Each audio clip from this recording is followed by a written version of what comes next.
Hello everybody, how's it going today? Glowplasma231 here, back in today to talk about Kagurabachi, chapter number 63. This chapter is titled Car Chase, and this is honestly a really fun, dynamic action chapter of Kagurabachi, because really last time we got much more of like an emotional depth into a chapter, because of course last time we got introduced to Samura's daughter, Iori, in like the full context, like we had pretty much got her name and like understood a little bit about her, but last chapter is where we really like met the character for the first time and really understood all of the things that she is about, of course in her general school building and all of that sort of things there.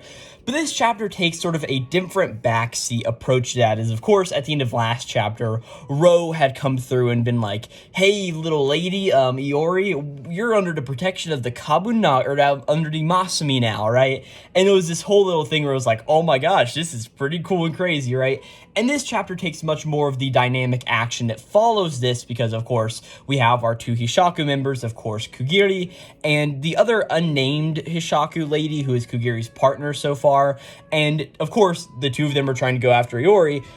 So this chapter really fills in that notice of, okay, here we have these two characters trying to go after this character, and of course, an action scene ensues, and like I said, this chapter is titled Car Chase, so a pretty cool little thing there.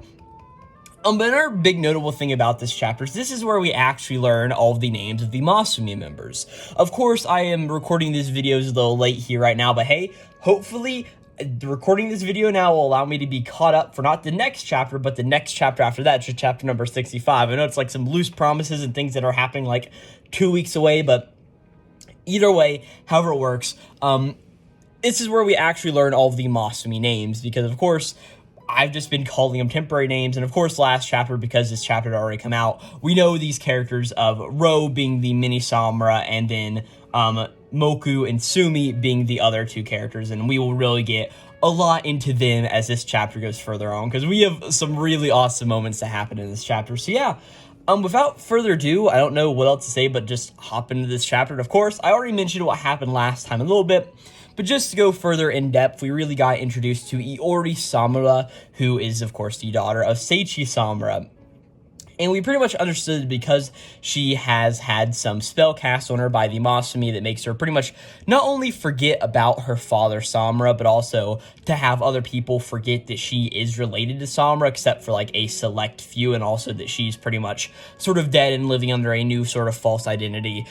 We pretty much, the whole idea of last chapter is her sort of breaking the chains of her mind and like breaking down and being like, oh wait, I feel like I'm missing something, and wait, maybe this Samura person, maybe this person I'm seeing in my dreams has something to do with it. And all of this was, of course, activated after the introduction of the owl up in the sky. We got introduced to one of her just friends who's around, and also this other friend who I think his name was Ikora. I actually don't have my reference sheet next to me, so let me go grab that real quick. Let me just roll back my chair and not knock over my playing cards I've got sitting out, and go just grab this. I don't have his name written down here, but it was Iora, if I'm not mistaken, and if I am, I will put like a thing over the screen like, hey, flashing colors, I was wrong, or I was right. You will see that on screen right now. And pretty much eventually what ended up happening is Kugiri ended up coming up to the classroom, shattered a window, and this kitty Ikora was like, hey, don't you dare hurt anybody, and of course they were just going to murder him. So Iori stubbed his first, said like, hey, stop being a dumbass, like they're not going to try to kill me until they know who I am or not. They're not going to kill a potential woman who could be this person's daughter, of course being that she doesn't know. And then Ro comes in and just says like, hey, stop messing with that. Chihiro also comes in, starts to put a blade up and sort of like meet with Kugiri, and then we sort of get onto the whole idea of, okay, now the more action sequences are happening, and of course, as I mentioned, Ro has this little moment where he's like, hey, little lady, you're going to be under the production of the Masumi now, and it's like, oh my god, so crazy. I still don't care for Ro as the character, but is what it is there. But to start off this chapter of Kagurabachi, we have a really cool color page for the series, which is really nice to see. I forget how many chapters it was since the last color page. I know we got the one with Hikari for like chapter number 56 or 57, and then there was the issue where Kagurabachi actually got the cover page spread, which I think was like the first issue of this year, if not the second. So it definitely has not been that long since Kagurabachi had a color page spread, which is really good for this series, being that I'm really enjoying it and want to have as much of it as we can. But pretty much this color page is just all of the Masumi and Chihiro all in their black ninja attire uniforms, which is literally just a suit and a tie. And all of their black uniforms are like merging together, so you can't tell like where one ends and one begins. And they're all sort of grabbing out their swords in this moment, and like glints of water are sort of coming off the sword blades as they are unsheathing them. So, very similar to N10, of course, Chihiro's enchanted blade with the whole water goldfish aesthetic. Being that these blades don't actually do that, but it's still a very, very cool image that we see here of them all just pulling out the blades. And it does look like Chihiro has N10 on his hilt in this moment, being that all of the other blades that, of course, Ro, Moku, and Sumi are using do not actually have guards on them. They're just like the hilt of the katana and then just the katana blade itself. So, really, really cool image, and I very much like it, right? So to start off this chapter, we pretty much get the end of the same sequence there, where Ro is standing at the bottom of the stairs with Iori and just saying like, hey, starting now, the Masumi will be your protectors. And Iori's like, my protectors? Like, oh, wait, what are you talking about? As she just starts to go and run upstairs, and she's like, wait, I gotta go back to my class, you're all in danger, right? And Ro is like, why are you trying to go back up there? And he's like, okay, right. I guess the Shaku don't know you are their target yet. So it looks like they'll do whatever it takes to find you. So you're right, unless we intervene, your classmates are in danger. As Rose starts to walk a different direction and just says like, well, we have no choice, Sumi. And we then see that Sumi, who comes out, of course, she is the female member of the Masumi here, and she has this, like, ninja scroll thing almost. I don't know what the technical term is for these. I mean, it's more like a writing calligraphy scroll pretty much, like, with the bamboo interior and, like, some kanji and Chinese writing on the or Japanese. This is a Japanese manga, of course it'd be Japanese writings, and we get that this, these words are the ones for a white motorcycle. Sumi just is like, okay, and she unties this little barrier that's keeping the scroll together, and she throws it out, and as she throws it out, a motorcycle suddenly appears below her. Now, the interesting thing is that the note said a white motorcycle, even though the motorcycle we see is almost entirely black in color, but it still is a very, very cool image here. As Sumi's like, okay, hop on, as we see that Iori's like, oh my gosh, what is going on here, right? As Sumi just is like, hey, we are getting you out of here. As we get a little bit of like an introduction page just saying like, hey, this is Sumi, and the way that you spell it in Japanese, pretty much, right? Pretty much the kanji's there, and beside of it, we have the katakana just saying Sumi. I actually know how to read that katakana because I did take 3 semesters of Japanese in high school. I barely remember any of it, especially I don't remember my kanji, but I remember my hiragana and katakana, so I can barely read and understand what is going on here, right? But we also cut back up to the classroom now, where Kogiri is, of course, swapping blades with Chihiro, right? And Kogiri's like, oh boy, you're Chihiro no Kuhira, aren't you? Are you ready to die? And Chihiro's just like here, like holding up his sword, and he's just thinking like, damn it, like the Shaku is here, aren't they, right? As one of the kids in the classroom, one of Iori's classmates, just goes like, oh, damn it, like, geez, is there another one? And somebody goes like, oh, wait, hey, that's the killer. They're the one from the Kabuki play, right? And we see that this sort of gets to Chihiro a little bit in this moment of like, oh, crap, like, this is this sort of thing. As Kogiri's like holding the sword, just is like, hey, say something. As his female member then just suddenly comes up, so like, hey, Kogiri, outside! As we start to hear like the revving of a motorcycle engine, as of course Sumi and her motorcycle are starting to move in this moment. So Kogiri sort of does like a big parry strike, getting Chihiro's and his blade sort of untangled, and Kogiri just goes and jumps out the crater of the window that he had already made, which pretty much leaves Chihiro just left standing in this classroom around a bunch of these other students here in this moment. And we pretty much just cut back to, of course, a few chapters ago, whenever there was the whole conflict between Hirohiko and Chihiro. As Hirohiko just went on that entire thing of like, hey, have you heard of this thing called school? It's a cozy place where neither of us belong. And we sort of see that Chihiro's sort of like locked in just thinking about this and like how these people all fear him for who he has become in this moment. As we see that Moku sort of runs into the classroom, just like, hey, Chihiro, let's go. Like, they're after the target, right? And he's like, hey, what's wrong? Is everything okay?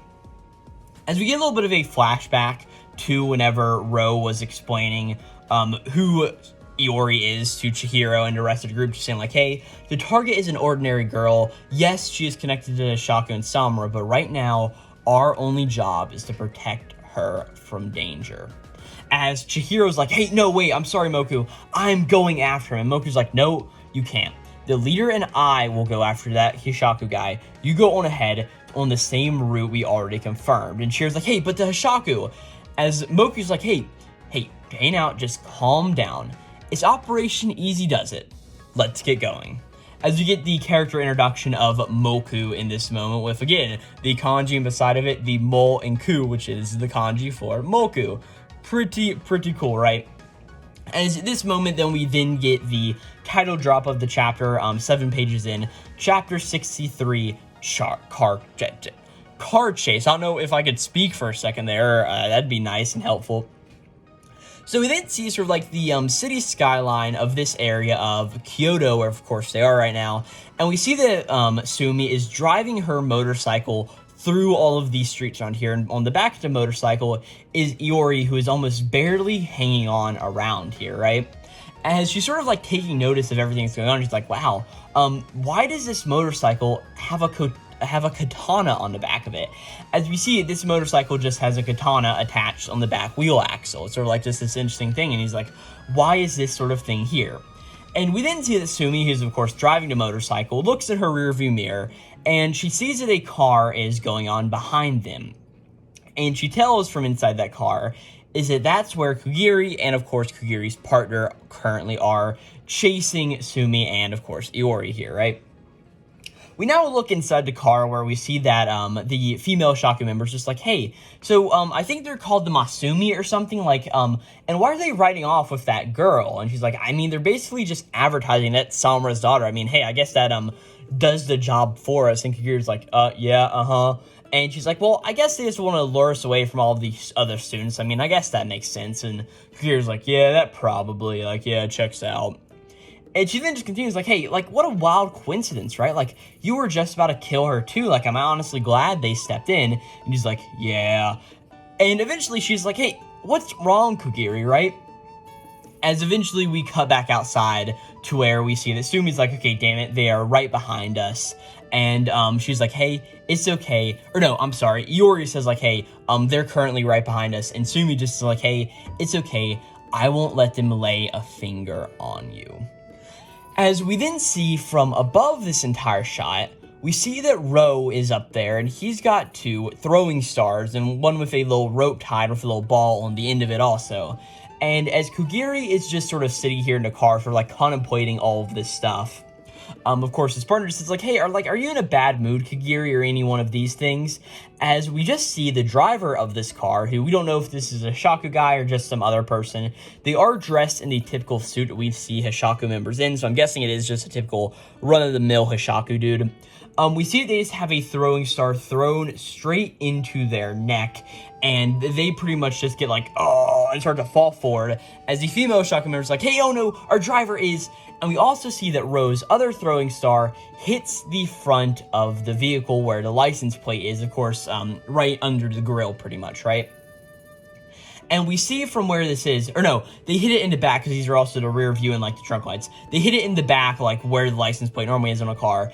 And this little thing on the end of it was a bomb, and this bomb goes off and makes the car start to fly up in the air. As in, we not only have this dead driver of the car, but also the female Hishaku member and Kugiri are both sort of like just falling around in this moment, right?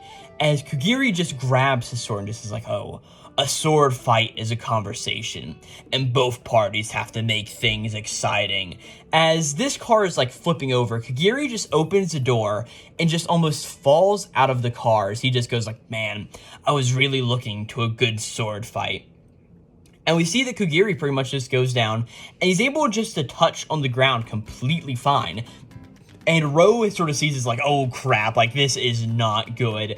As we see that Kugiri just hops on the ground and just starts running and chasing after our other group of characters, right? as Iori's like, hey, oh my gosh, what's going on here? And Sumi's like, hey, it's fine, hold on. And she's like, okay, if you say so. And she just speeds up the motorcycle, making it go even faster, weaving through cars, as we see now in between where Sumi and Iori are on the motorcycle and where Kagiri is running down the street. We see there's a car and another bus between them. And as Kagiri's sort of getting closer, the bus sort of gets in the way of all of this. So Kagiri just says, okay, I'm coming through. And he unsheathes his sword, and he splits this bus into 2 pieces, cutting it perfectly in half. As Sumi looks back and is like, oh no, he is cutting through all of the possible obstacles to take the shortest possible route. As you get a little bit into Kagiri's mind, he's like, wow, I guess you just want to lure us away from all the other students. He's like, hey, that's a bad move. They probably put the cart before the horse. And he's like, hey, I'll take her down. As we see Kagiri's just thinking like, hey, my blade will reach this girl. And now more lives have to be sacrificed. As in this moment, we see a little bit of an interesting looking image. As we see the way that Sumi and Iori are driving, we see that Chihiro is just standing here with sort of like his cape billowing in the distance. As of course, Kagiri is sort of running towards him, and it seems like this moment is going to be whenever they all collide. Something is about to happen here, right? We cut back to a little bit of a flashback whenever everybody was in the cafe, of course, to Masumi and Chihiro, and whenever they were talking about everything, right? And we pretty much see that Ro's like, hey, said Chihiro, we know that you got all those scars from saving everyone back at the Kabuki play. As Ro just thinks like, hey, from what I've heard, Chihiro's been through an awful lot in a short period of time. A mountain of information, wildly fluctuating circumstances is honestly too much for one person. And Ro's like, hey, even so, your eyes are way too intense, right? As Chihiro just thinks about the whole thing of like, hey, I don't care if I go to hell and all of that sort of stuff. As Ro just thinks like, hey, if you want to do all of that, I'm not going to try to stop you. As he sort of says that a lot again in this moment, like, hey, the way you operate, taking it all on yourself, you're driving yourself to an early grave, Chihiro. Even if you're good with that, the people you leave behind will be very sad. And I know you're stressed and anxious, but hear this. We are a team. And Ro just says like, hey, let's share this burden. As we see the bus that was toppling over before is almost getting ready to hit the ground, and all of these people are about to be like dead, like pancakes on the ground almost. And we see that Ro and Moku come in and end up saving all of these people in this moment. As we cut back to this moment where Kagiri is chasing Iori and Sumi, who are on the motorbike driving towards Chihiro. We see that Kagiri's blade is getting really, really close to the back of Iori, as suddenly Sumi just does an Akira Slide and slides right in front of where Chihiro is. And we see that Kagiri's blade comes awfully close to cutting Sumi's face. We see it also in this moment on Sumi's dashboard, right in between her handlebars. She opens up a little glass case and presses a big button that has the kanji for katana on it. And as she presses this button, the katana that was on the back of the wheel well of this bike suddenly shoots up as Chihiro grabs it, jumps up in the air, and clashes swords with Kagiri. As Kagiri's just like, well, it seems like you can move, Chihiro Lokuhira. As we see that Sumi finishes up her Akira Slide, Iori's on the back of the motorcycle, like, totally like, oh my god, what is going on here? And we also see that Moku and Ro have ended up saving all of these people who were on this bus from earlier, right? As Chihiro just is like, oh yeah, I can move. My load got a little bit lighter. And we end the chapter getting an image of Moku, Sumi, and Ro, just all of them together, like, hey, it's because of them that Chihiro is able to act on more of a conscious level now, which is a really cool little thing.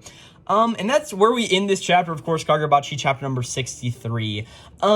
This is a fun one, but again, it's just a lot of action that honestly does not need a lot of explanation to it, right? And that's sort of one of the fun things about talking about Kagurabachi is like sometimes we get those chapters like whenever we had the Hishaku lore dump or last chapter where it's really fun to delve into all of these character motivations and understand what makes Chihiro tick, what makes Iori tick, what makes any of the Masumi tick, right?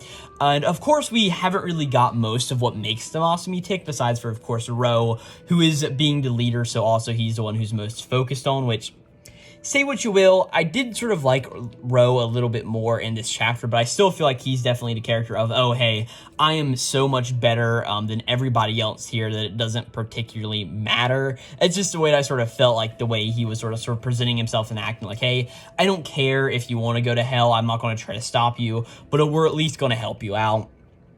Fine thing there, but really like the whole base of this chapter is like, okay, what is going with Kogiri? Kogiri's like a weird dude, and also like, what's going on with the female Hoshaku member? Like, she's just in the car which crashed on the ground. Like, is she okay? Like, we don't really know what's on there, but I'm sure that like she's not dead yet, because of course, like, why would she be? I'm guessing that we are not going to be killing off a Hoshaku member this early, and this sort of like easily, pretty much. Like, I'm sure she's going to have a fight later on for sure. But it's like just a really fun sequence where like Iori's like hugging on to Sumi, like, what's going on here? And Sumi just does this Akira slide right in front of Chihiro. Chihiro grabs this blade that like shoots up from this motorbike. It just goes and like clashes swords with Kogiri. It's just a really cool dynamic fluid movement, and I'm sure next chapter is just going to be more of this whole thing of like, okay, Kogiri and Chihiro are going to fight. I'm guessing that Chihiro is going to like sort of hold back Kogiri in this moment. All of the Masumi members are going to mainly focus on number one, getting Iori away, which will probably be Sumi's job, and also saving all the people, which I can see that being Ro and Moku, pretty much making sure Chihiro doesn't have any more casualties and make sure that he's trying to be a good person. That's really all I have to say about this chapter. It was a fun chapter and one that I definitely enjoyed, but just not a whole lot to say about it here in this moment, which I think you guys can very much understand with just going through and reading it. It's a very linear chapter that leads from one thing to the next, and pretty easily, right? Even if we do have a bunch of these like switching poles back and forth, it's a very standard progression, all things considered. But yeah, with that, thank you so very much for watching this video, and of course, Kagurabachi chapter number 63, titled Car Chase. I've got plenty of other Kagurabachi chapter reviews up on the channel. I think I started on like chapter number 45 or 44 or something like that. I don't honestly remember at this point. So we've been covering Kagurabachi for about 20, if not like getting in decently close to 20 chapters now. So I'll have that playlist not only linked at the end of this video, but also in the description down below. And also just go check on my channel, Glowplasma. I do plenty of other anime and manga related content. Of course, right now it's been a lot of just manga related content, but like, hey, I always try to cover anime whenever they're coming out, but anime videos do take a lot more to put together, so they're harder to get out in like a time scale I try to get my videos out in, but that sort of doesn't particularly matter. But yeah, again, thank you guys so very much for watching, and I'll catch you guys next time for Kagurabachi chapter number 64. Again, this was chapter number 63, and yeah, I'll catch you guys next time. Thank you all, Bachi Bros, for watching this video, and yeah, this will be Glowplasma 231, signing out.